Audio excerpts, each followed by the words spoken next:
안녕하세요. TS 성형외과 이상균 대표원장입니다. 오늘은 TS 성형외과의 가장 대표적인 수술 중에 하나인 코 성형에 대해서 알아보도록 하겠습니다. 저희 병원에서 사용하는 6가지 연골에 대해서 설명을 드리겠습니다. 먼저 우리 코 안에 있는 비중격에 대해서 알아볼 텐데요. 코 가운데 있는 연골이에요. 비중격만으로 수술을 했을 때 오똑하게 잘 나온다고 하면 그게 가장 좋은 재료라고 할 수 있습니다. 다만 비중격이 만곡증이 있는 분들도 있고 비중격이 작거나 아니면 휘어 있거나 그래서 코 수술을 하는데 제대로 기능을 못하는 분들도 있고, 재수술에서는 특히나 비중격을 사용했거나 비중격이 손상돼서 제대로 효과가 안 나는, 코가 높아지거나 코를 모양을 잡을 때 효과적인 역할을 못하는 분들도 있어요. 비중격이 부족할 경우를 대비해서 여러 가지 다른 연골들을 사용하게 되는 거거든요. 그 다른 연골 중에서 또 자가 연골인 귀연골을 언급하고 나가면, 성형외과에서 지금 가장 많이 사용되는 재료는 당연히 비중격과 귀연골이고요. 코를 만들고 보조 재료로 쓰기에는 굉장히 좋은 재료예요. 다만 귀연골이라는 거는 말랑말랑해요. 그래서 실질적으로 비중격을 대체할 수 있는 재료로 쓰기에는 조금 부족할 수 있기 때문에 늑연골을 사용하기 시작을 했어요. 그 늑연골은 갈비뼈에 있는 연골인데, 어디죠? 여기 있죠? 여기 갈비뼈에 있는 연골을 떼서 쓰는 건데, 단단하고 본 연골로 쓰는 거니까 안정성 면에서 가장 우월하겠죠. 다만 단점이라고 한다면 아주 드물게 와핑 현상이 있는데, 처음 수술했을 때는 반듯한데 갈비뼈 자체가 이렇게 굴곡이 있기 때문에 이 굴곡에 따라서 나중에 휘는 현상이 나타날 수 있다. 그 휘는 현상이 100% 예측은 불가능하지만 예방하기 위해서 수술을 할 때 가장 좋은 방향과 가장 안전한 모양으로 채취를 하고 잘라서 쓰는 게 기술이라고 할 수 있어요. 근데 채취할 때 흉터가 생기기 때문에 그 흉터를 최소화하기 위해서 저는 10번 연골을 많이 사용을 하고 갈비뼈 부분에 2cm 정도만 절개를 해서 채취하기 때문에 흉터가 그렇게 크지 않다. 결국 본인 늑연골을 떼서 쓰는 게 좋은 장점이 많지만 갈비뼈 쪽에 흉터를 만들어야 되고 수술도 한 번 더 갈비뼈 쪽에 해야 되고 하는 단점이 있기 때문에 그런 걸 보완하고자 남의 사람 갈비뼈 연골을 가져와서 쓰는 걸 기증 늑연골이라고 합니다. 이 제품이 기증 늑연골이에요. 남의 연골을 가져왔기 때문에 약품 처리를, 이 약품 안에 들어있죠? 이 약품 처리를 해서 요거를 코 가운데 지지대로 사용을 하는 거예요. 늑연골처럼 단단하고 모양도 잘 만들어지고 본인 거를 채취할 때 생기는 흉터와 번거로움이 없다라는 큰 장점이 있죠. 기증 늑연골의 단점은 면역 반응이 일어날 수도 있다. 약품 처리를 했지만 면역 반응이 일어날 확률도 있다. 그래서 면역 반응이 일어나면 흡수 현상이 벌어지고 코 모양의 변형이 일어날 수 있어요. 염증의 확률이 본인 연골보다는 조금 더 높다.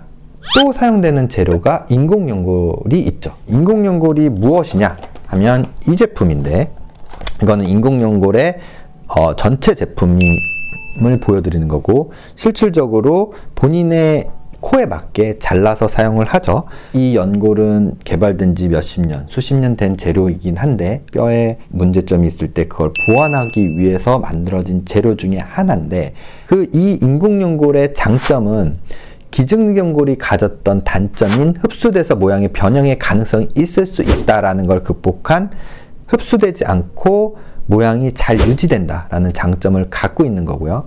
단점은 인공연골은 피부 자극성이 있을 수 있어요. 인공연골 자체가 굉장히 단단하고 안정성이 높은 재료이기 때문에 피부에 닿으면 피부를 손상시킬 수 있는 단점이에요. 그래서 단점을 커버하기 위해서 어떻게 하는 게 좋으냐에 대해서 고민의 끝에 얻은 방법은 본인의 연골, 비중격이나 귀연골이나 다른 연골들을 인공연골을 둘러싸는 방식으로 수술을 하면 인공연골이 피부에 닿지 않기 때문에 훨씬 안전하게 수술이 가능하다. 그래서 인공연골이라는 걸 무조건 무서워하실 필요는 없다. 또 하나 보여드릴 재료가 메쉬라는 재료예요. 메쉬는 무엇이냐? 이렇게 똑같이 인공연골하고 똑같이 이렇게 만들어진 연골이에요. 똑같죠? 생긴 건. 다만 처음 수술했을 때 모양은 비슷한데 이 메쉬라는 거는 인공연골이 가지고 있는 단점인 피부 자극성을 없애고 자연스럽게 흡수되게끔 만든 연골 재료인데, 흡수되기 때문에 모양의 변형이 생길 수 있다라는 단점이 있어요. 그리고 흡수되면서 주변 조직하고 유착이 조금 많아서 만약에 흡수돼서 모양이 변형이 된 거를 재수술을 한다고 했을 때 난이도가 좀 있을 수 있다라는 단점이 있죠. 결국 6가지의 연골 재료를 다 알아봤어요. 무엇이 가장 좋다라고 말하기에는 서로 간의 장단점이 너무 명확해요. 뭐가 가장 좋다라는 거는 사실상 없어요. 사람마다 본인의 연골의 상태, 피부가 늘어나는 정도, 그리고 재수술 횟수나 재수술로 인해서 이 안의 비중격의 상태, 여러 가지를 감안을 해서 연골을 선택하는 게 가장 좋은 방법이라고 생각이 돼요. 상담을 오셔서 본인한테 맞는 재료가 무엇인지, 그리고 본인에 맞는 수술 방법이 무엇인지를 전문의와 상의해서 결정하시는 게 가장 바람직하다라고 저는 생각합니다. 지금까지 TS 성형외과의 이상균 대표원장이었습니다. 코 가운데 그 단점이 면역 반응이 일어나면 흡수 현상이 벌어질 수도 있다. 다시. 좋습니다. 하이 큐. 네, 이 제품이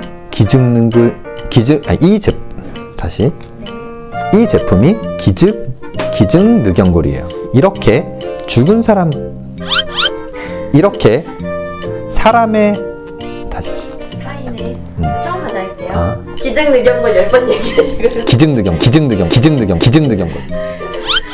오케이, 합시다. 가보자. 네, 시작했습니다. 하이 큐. 이 제품이 기증 늑연골이에요. 이 제품을 보면 이렇게 수술하기 편하게 만들어져 있는데